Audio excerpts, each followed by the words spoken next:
All right, what's up, everybody? Soon SOON from New York, California, all over the place. For the dime moves and the lokes, for the 6-4s on spokes, for the OGs that did a dime, came back around on parole, for the homegirls with the scrap game, little homies that gang bang, from Pelican Bay to YA, rearrange your mind frame. Yeah, I know what you been through, shit you had to go tend to. Your mama gave birth on the turf, I know them killers you kin to. This for the lost generation, broke as hell, man. You know, lifting weights and I was on swole, they start calling me Big Miz. Original Stutter Box, Eastside Fighters, Pablo Bishop, Mid City Gangsta Bloods.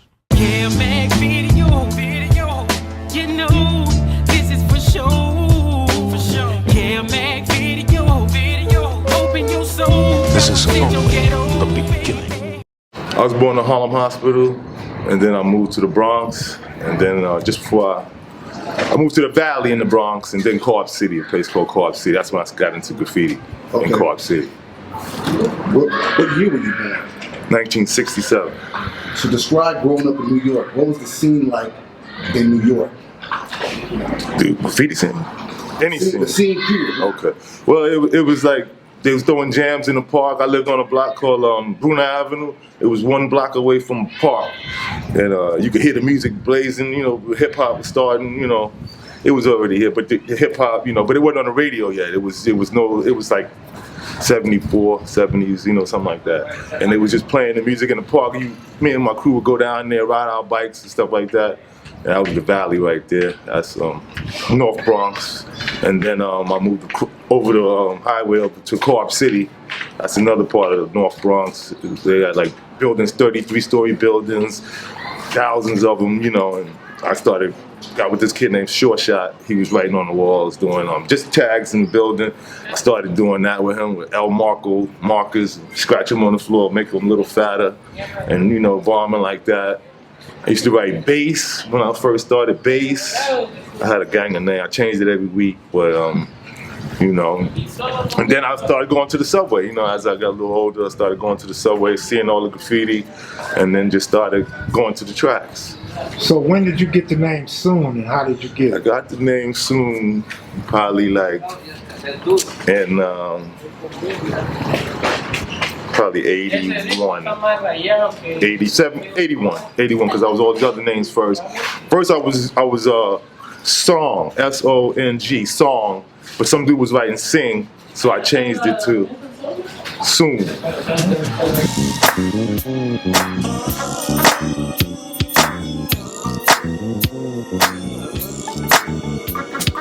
Ain't no stopping us now.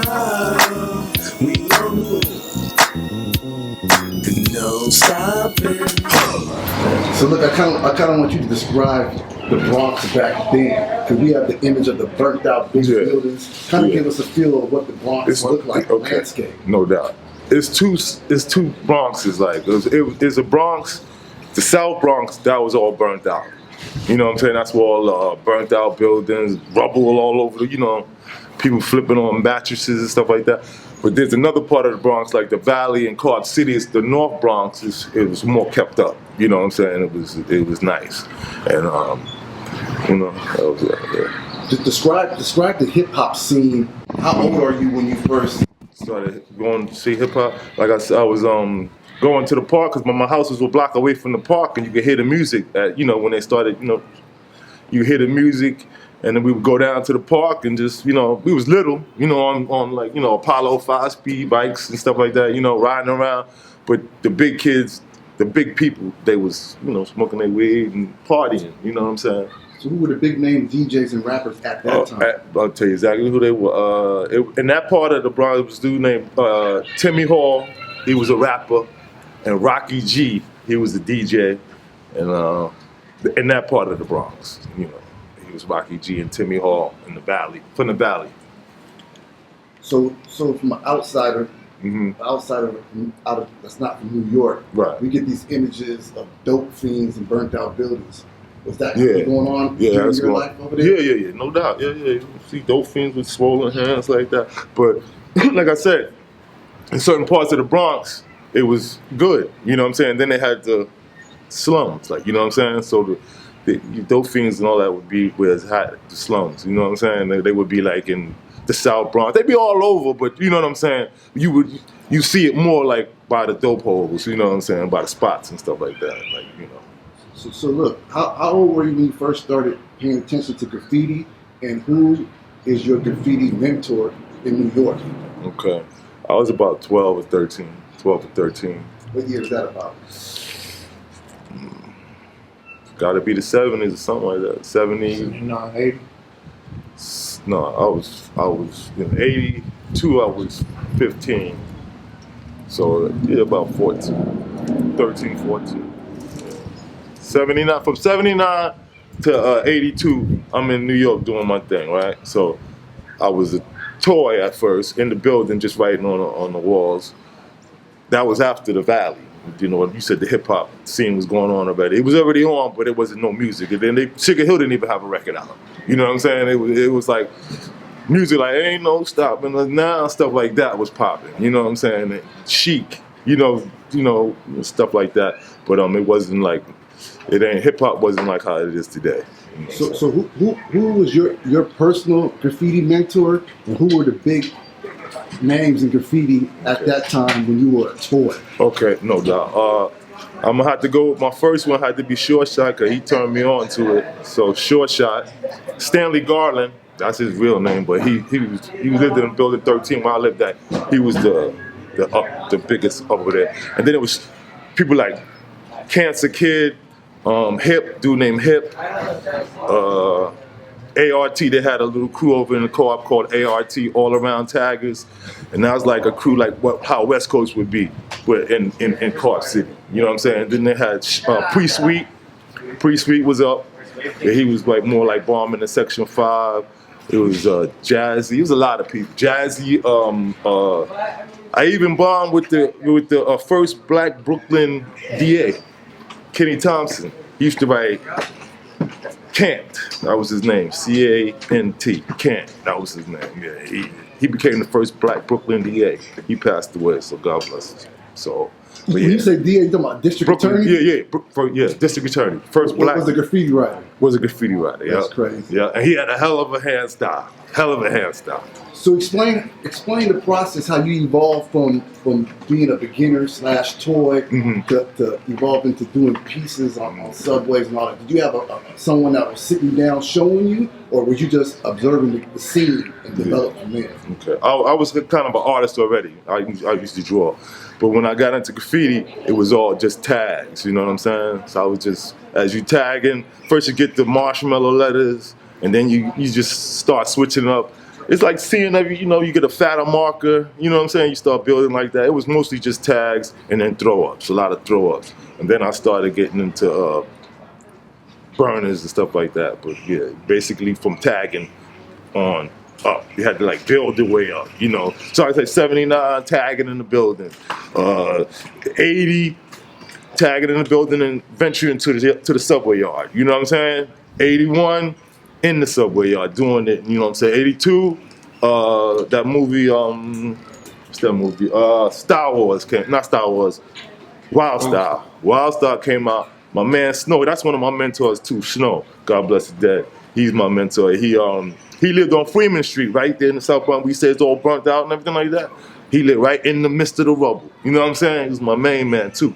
So I met him at the writer's bench down 149th Street, so we became tight. I'm further up in the Bronx, but I come downtown and we link up. But anyway, he called me one day. We went on the phone, so I saw him one day, and he said they're doing a film over there on my block. I'm like, what? You know, it's Wild Style. So we went over there. We was like the little kids in the background. You know, we didn't have no talking parts or nothing like that. We were just in the background. But as you watch that movie, you see all his tags all in it. Snow, SNO, all through it. All through it, you know, and we was in there. We was in the scene where they said, Lady Pink said, there they go, right? You know, the interviewers pulling up, and I'm over there where I see me too. I got a little vest on with a little burgundy sweatshirt on, little dude, you know, just looking around. You know what I'm saying? You know, but it was cool, and they gave us like this paper to go home to our parents to let them sign so they could release it or whatever. I kept the paper. I never went back. You know what I'm saying? But when I moved out here, see.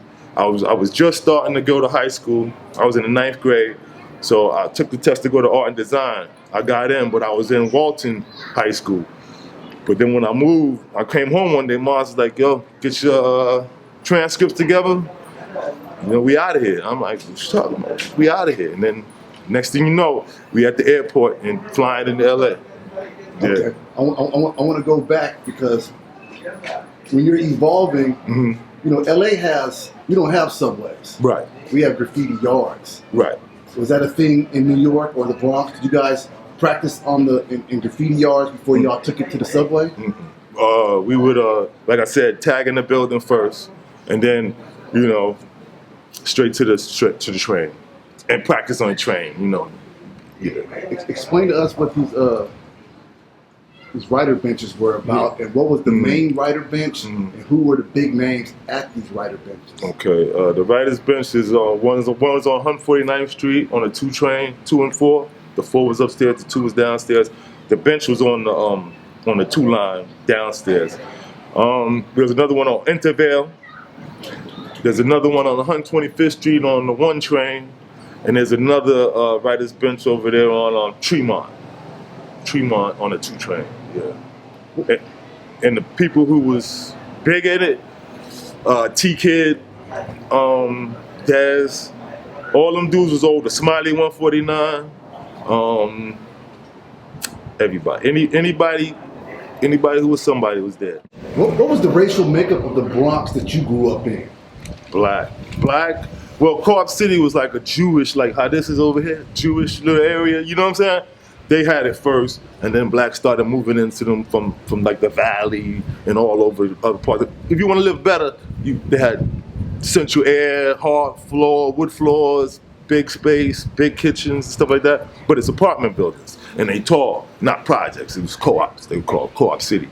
So it's like the biggest co-op in the Bronx. Yeah. And the racial makeup of Bronx graffiti writers when you were growing up? Everything. Black. I hung out with the blacks, but everything. It was blacks, whites, Chinese even. They even had Chinese.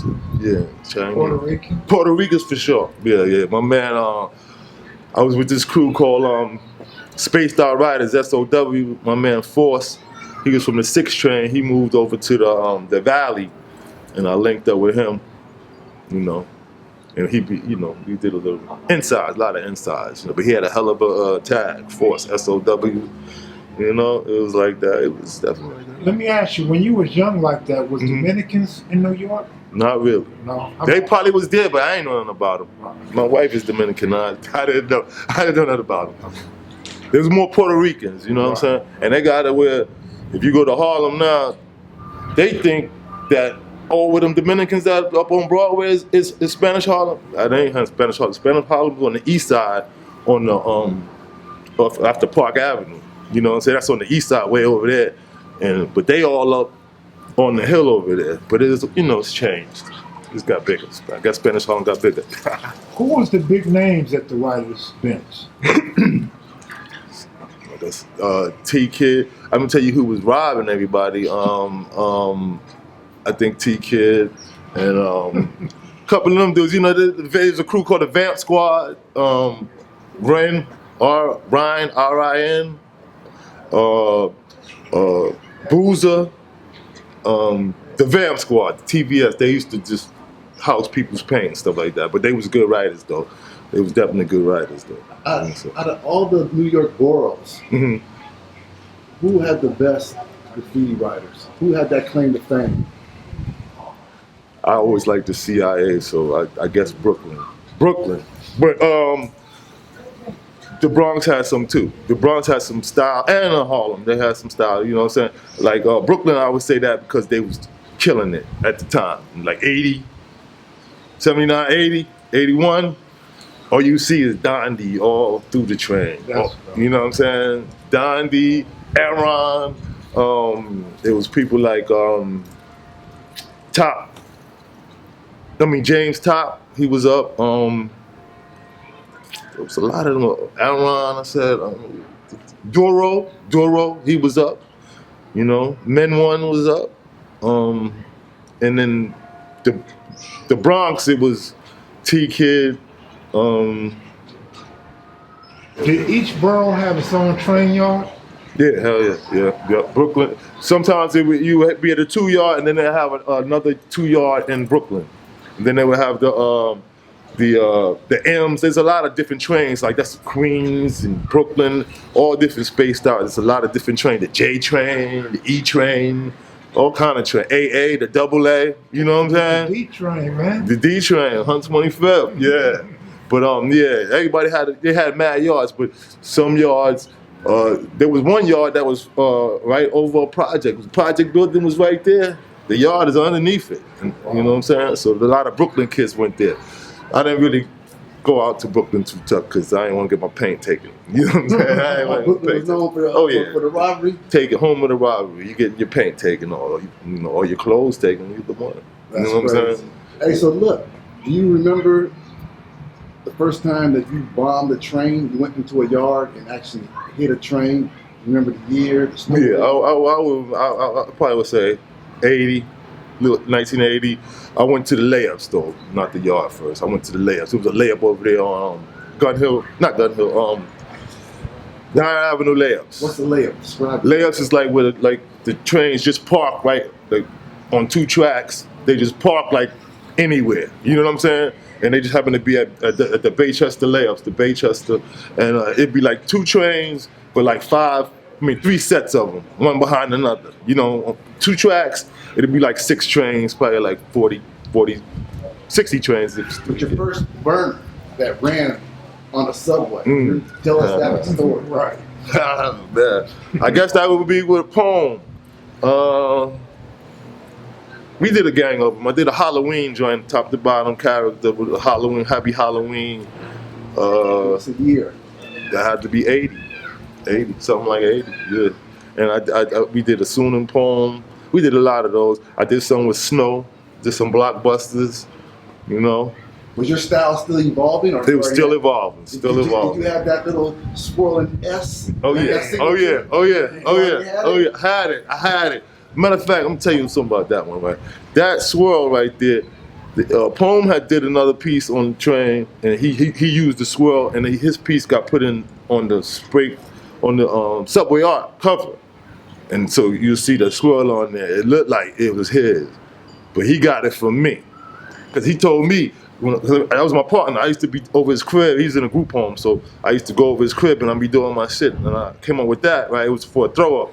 And he was like, yo, do me a throw up like that with that swirl on it. You know what I'm saying? And then, you know, and I did one, but my swirl, you know, it's more like, you know, but he put his coming out like at the edge, you know, whipping out, but you know. So there was an era in subway graffiti when they started buffing the trains. Yeah, right. Were you already gone to LA? Nah, they started buffing. They buffed the whole time, always buff, but they really got serious with the buff. Like when they made the acid wash, they started putting acid on the train, and yeah, I was around there. I was like 80, 81. What schools did you go to in New York? I went to.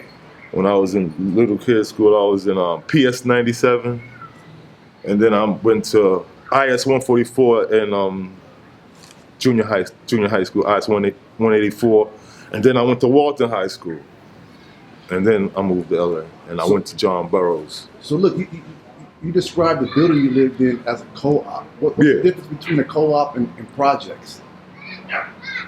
The difference, a project is more low income. You know what I'm saying? So you have low income, you move to a project and the rent can't stabilize. You know what I'm saying? So, and it's different, like a co-op, they have like straight walls, like, you know, clean, like, you know, walls that's, a project, every wall in your apartment is brick. It look like bricks going, you know what I'm saying? Like it would look like the outside, look like the inside. You know what I'm saying? It's brick with just paint over it. Like, you know what I'm saying? It's a total different look. It's social equity. What's the word I'm trying to get? Social equity. I can get the word out.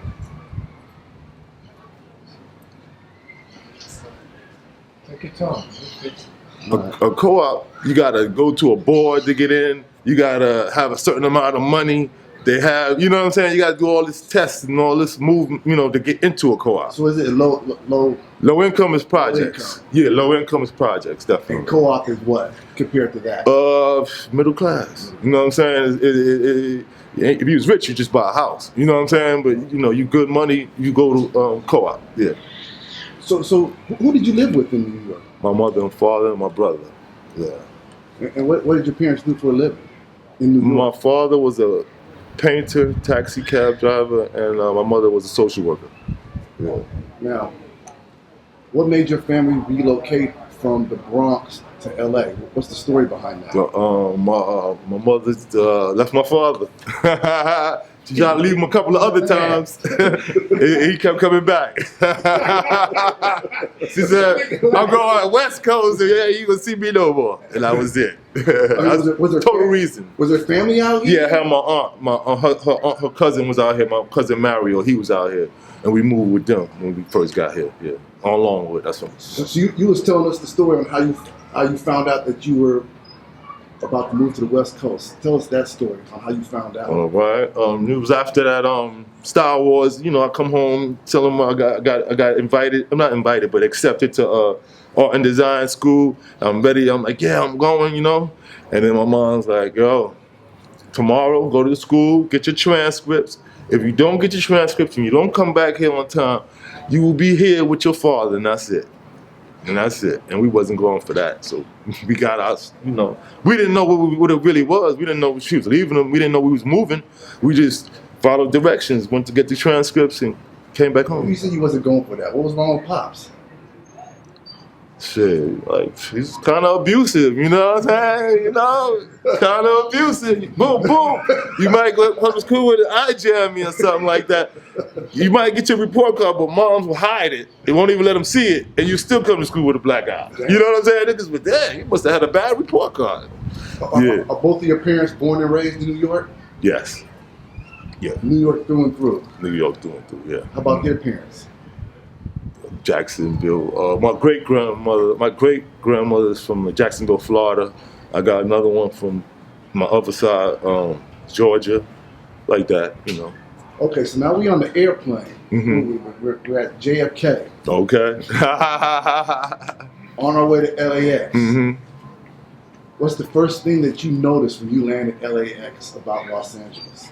What catches your attention? On the ride to where I was going, there was no graffiti. That catch my attention because that's all I was into at that time. I didn't play. My brother played ball. I didn't play ball. I didn't play sports. I don't think there was video games at the time, but you know what I'm saying, Pac-Man maybe, but I didn't play that either.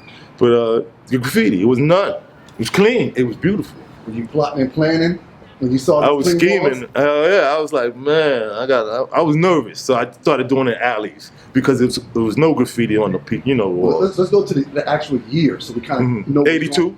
82, summer of 82? Summer 82, yeah. Where did you get your first spray paint can from in California? Zodi's, and Zodi's, that was a good little rack. Sears and Robux was there, and Thrifties, places like that. And little mom and pop hardware stores, like when I started searching around a little bit. We gotta kind of understand where you landed at, not to be seeing no graffiti. What was the Mid-City. What street, what block? What? Longwood. This is a street that come right, let's say Midtown Shopping Center was right here. You come right up the hill on Longwood, Tremaine and all these other streets is around there. It's more like, as we gonna take a tour, I'll show you. You know what I'm saying? How old are you at this time? I was 15. High school student. High school. But when I got here, I had to go back to junior high school because at that time, the 9th grade was junior high school. You know what I'm saying? So I was in high school in New York, but when I came to LA, they put me back in junior high school because the 9th grade ends at junior high school. So you left New York, you left this hip hop culture, this subway art culture, right? And you landed in LA. What culture, what landscape are you noticing when you were at school? What's going on in LA? Gang banging was the landscape. Yeah. That caught your attention? Caught my attention. Yeah. They tell you, my cousin Mario, he was like, he's a good guy, but he wasn't into none of that. And he would be like, you gotta watch out for this gang over here. It's called Mansfield Hustlers. That was the gang that was in that area. In 82? Close to. Yeah, 82. Yeah, they was the ones. Coco, Chucky, Clement, Dion Best, a few other people. Were you ever approached to adopt the LA gang culture and be part of the scene? I thought you were gonna say was we ever approached by them. Yeah, we got approached by them. They caught my brother out there. I think maybe JB or somewhere around there playing basketball, and you know, and my cousin come back running to the crib. He got a knot on his eye. He like, yo, they jump on your brother down there. So I got a baseball bat, ran down there. They was all around them with their bikes and stuff. You know, we cleared them out. We didn't get too touching, but they broke out before that happened. That was the first time the gangsters, you know, they got my cousin though, caught him in the eye. I want to go back to New York for a minute. I have to ask this. Before you left New York, so we got the hip hop culture, subway art culture. Right. Was the crack game going on in New York when you left? No. It was PCP. They was no crack. Hell no, I want no crack. Crack started when I was in LA.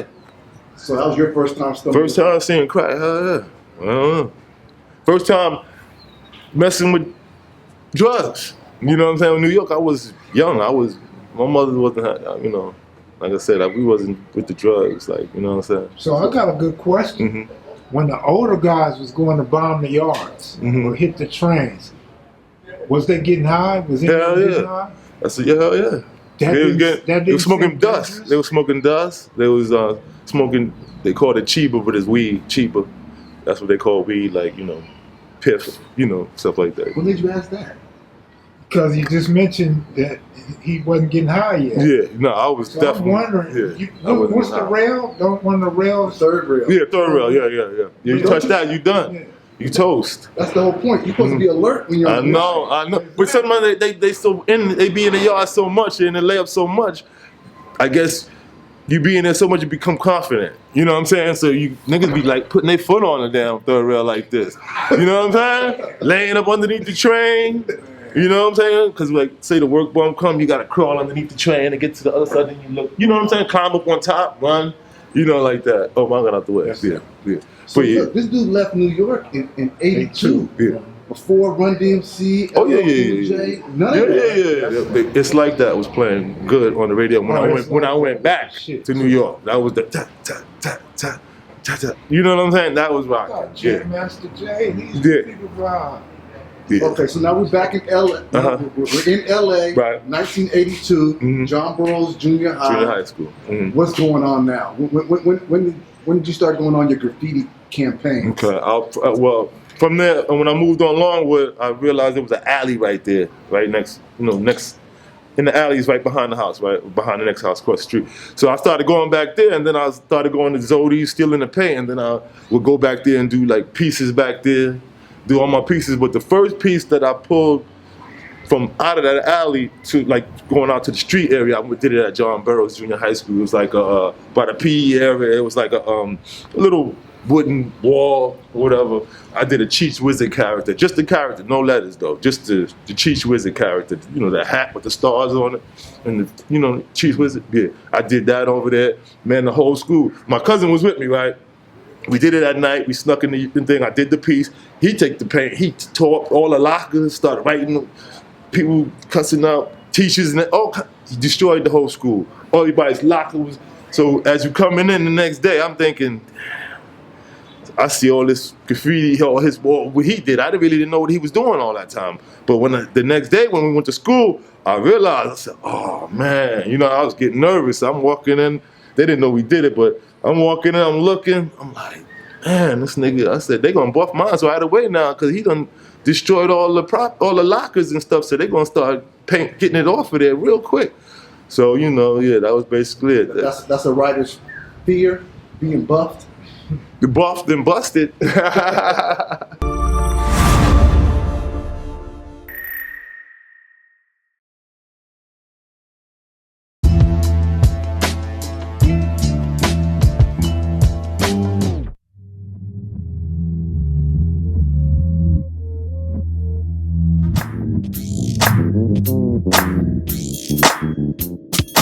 Ain't no stopping us now. We on the move.